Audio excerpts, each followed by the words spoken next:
ఈరోజు టిఫిన్ వచ్చేసి పూరి, అందులోకి ఆలుగడ్డ పూరి కూర చేసిన. వీడియోస్ తీసిన, అందుకే బాగా వచ్చింది, టేస్ట్ కూడా మంచిగా ఉంది.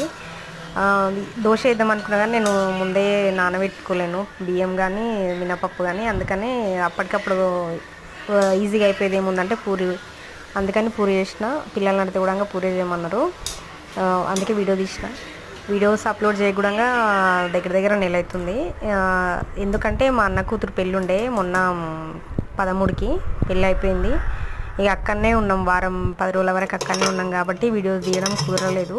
ఈ కుకింగ్ వీడియోస్ ఇక ఉంటే మాత్రం అవి పెళ్లి వీడియోలే ఉంటాయి కదా, ఇంకా అవి పెట్టితే దానివల్ల ఉపయోగం ఏముంది, ఈ వీడియోలు ఎందుకు పెట్టినావు అక్క అంటారు అనేసి ఆ వీడియోస్ పెట్టలేను.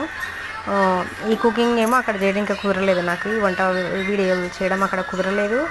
ఇక ఒకవేళ కుదిరినా కూడా ఫోన్ నా దగ్గర ఉండకుండా, పిల్లలు కదా, పిల్లలు తీసుకొని వెళ్ళిపోతారు ఫోను, అందుకని పెట్టలేదు. ఓకే.